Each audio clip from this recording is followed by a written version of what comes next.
اب اگر کوئی چاندی کی اور ہے تو صاف کریں گے تو چاندی بنے گی، سونا تو نہیں بنے گا.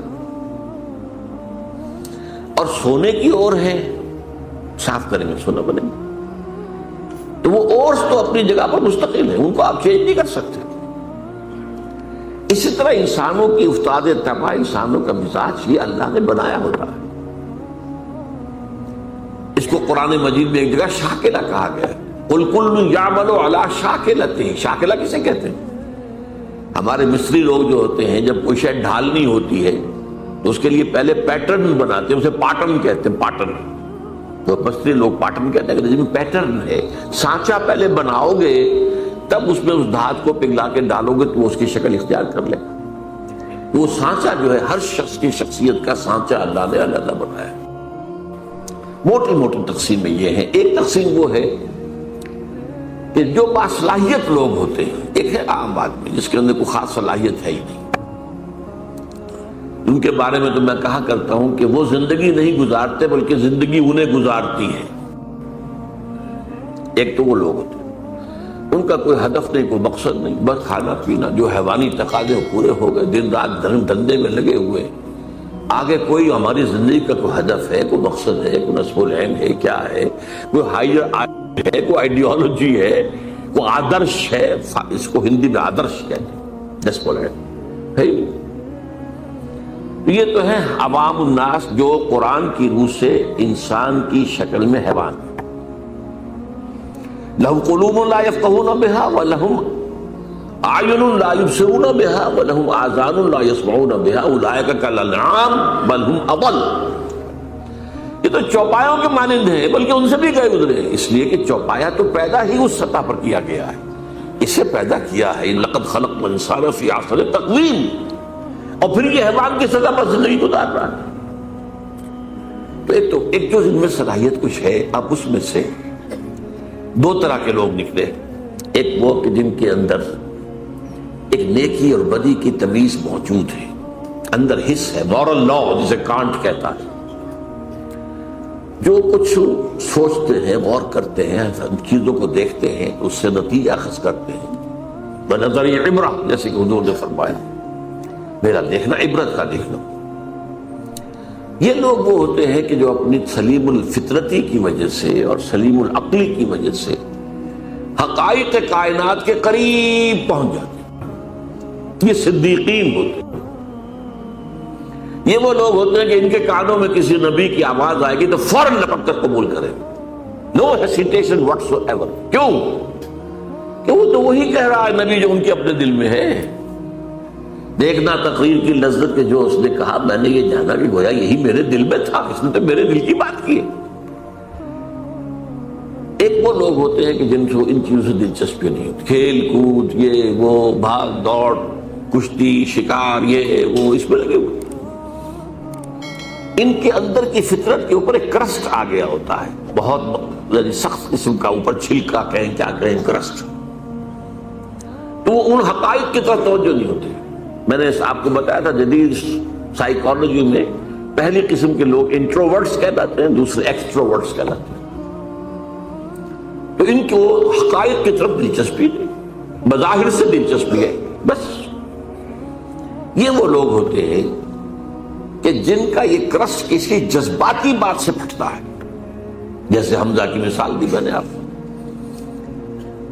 کنیس نے کہا کہ آج تو ابو جہل نے آپ کے بھتیجے کے ساتھ بہت برا سلوک کیا. اب 6 سال گزر گئے تھے، بھتیجے کی بات پر کبھی توجہ ہی نہیں کی. بھتیجا کہہ کیا رہا ہے یہ؟ حالانکہ انتہائی محبوب بھتیجا، انتہائی محبوب. بس اس کہنے کے اوپر گھر میں داخل نہیں ہوئے، سیدھے گئے، کمان ماری ہے دے کر ابو جہل کے سر پر کہ تم نے میرے بھتیجے کے ساتھ یہ سلوک کیا. اور فوراً اچھا میں اس پر ایمان لایا، آؤ کرو مقابلہ. یہ اسلام کی کیفیت تھی، یہ حضرت عمر کی تھی. انہوں نے اپنی بہن میں جو عظیمت دیکھی کہ عمر چاہے ہمیں ہلاک کر دو، اب ہم اس دین کو چھوڑنے والے نہیں. چونک کر کھڑا ہو گیا. عمر یہ کیا ہے؟ یہ صنف نازک میں یہ عظیمت. تو یہ تو ہم گفتگو کر چکے ہیں. آج میں ایک اور اعتبار سے بات کر رہا ہوں. وہ یہ جو آیات میں نے آج پڑھی ہیں، ان میں انسانیت شناسی کا ایک اور پہلو سامنے آتا ہے. انسانوں کی شخصیتوں کی مختلف افتاد. اس میں خاص طور پر ذکر کروں گا، مولانا مودودی نے اپنے تفہیم القرآن کے مقدمے میں بڑی اہم بات کہی، بہت اہم بات کہی، کہ قرآن مجید ایسی کتاب نہیں ہے جسے کوئی شخص اپنے اسٹڈی روم میں یا ڈرائنگ روم میں آرام سے بیٹھا ہوا وہ پڑھتا رہے، سمجھتا رہے، ڈکشنری دیکھ لی، یہ دیکھ لیا۔ یہ مینول آف ریولوشن ہے، یہ انقلاب کا لائحہ عمل ہے۔ جب تک آپ اس انقلابی عمل میں شامل نہیں ہوں گے اس کی اصل حقیقت آپ پر منکشف ہی نہیں ہوگی۔ وہ تو اس انقلابی عمل کی اس جد و جہد میں پھر آپ پر وہ کیفیات وارد ہوں گی، آپ کو پھر یاد آئے گا او کیا حالات تھے جب حضرت خباب بن الارت آ گئے تھے حضور کے سامنے فریاد لے کر کہ حضور اب تو یہ ہم سے ظلم برداشت نہیں ہو رہے، یہ ٹارچر اب ناقابل برداشت ہو گیا۔ آپ کو کیسے میں آئے گی کیا کیفیت تھی اس وقت خباب کی؟ وہ تو آپ اس کیفیت سے خود دو چار ہو،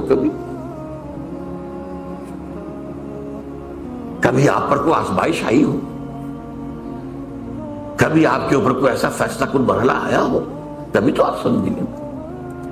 تو قرآن مجید کے علم اور حکمت اور اس کے مفہوم اور معانی کا ایک بہت بڑا اہم گوشہ نہیں کھلتا جب تک کہ آپ یہ نہ سمجھیں کہ یہ ایک انقلابی دعوت تھی، اور انقلابی دعوت کے اعتبار سے انسانوں میں 4 قسمیں ہوتی ہیں، وہی نبیین، صدیقین، شہداء، صالحین۔ اب وہ کون سے 4 ہیں؟ دیکھیے پہلے بات سمجھ لیجئے کیونکہ وقت محدود ہے۔ ایک لوگ وہ ہوتے ہیں کہ جب بات سمجھ میں آ گئی ہر کے بعد آباد، اب نہ دائیں دیکھنا ہے، نہ بائیں دیکھنا ہے، نہ آگے نہ پیچھے، قبول کر لینا ہے بس۔ یعنی وہ لوگ جن میں ہمت ہے، کردار کی طاقت ہے، حوصلہ ہے، مثابرت ہے، مقاومت ہے، ایک وہ لوگ یہ نہیں دیکھتے کوئی اور بھی چل رہا ہے کہ نہیں چل رہا، کوئی چلے تو چلے، نہیں چلے چلے، مجھے تو چلنا، مجھ پر تو حق باتیں ہو گئی، بات ختم ہو گئی۔ اب کوئی مفاد، کوئی چودراہٹ، کوئی حیثیت، اس کو نہ اندیشہ پہنچ جائے، اس کو نہ خطرہ ہو جائے۔ جیسے وہ نجران کے عیسائیوں کا وفد آیا تھا تو 2 بھائی تھے ٹاپ کے، ان کے بڑے اسقف، تو وہ جب حضور نے مباہلے کا چیلنج دیا تو پھر بھاگ گئے، راتوں رات چلے گئے، ورنہ 70 افراد کا نجران کا وفد آیا تھا۔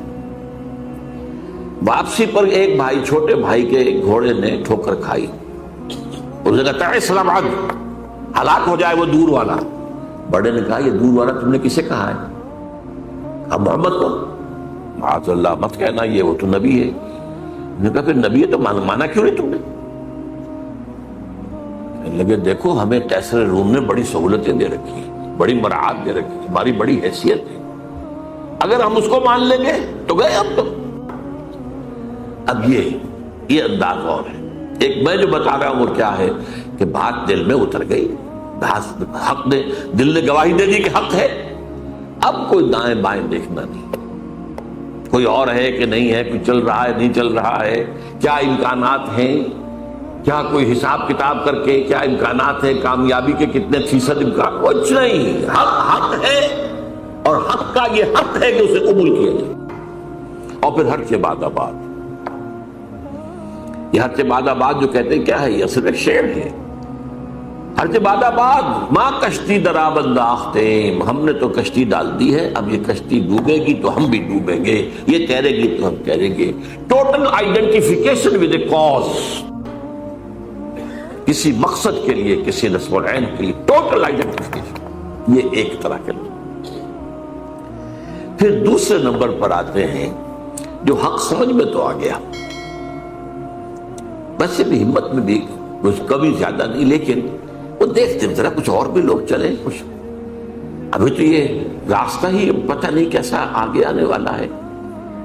اچھا 2-4 آدمی آگے چلتے نظر آئے تو حوصلہ ہو جاتا ہے کہ چل رہے ہیں اور بھی چل رہے ہیں۔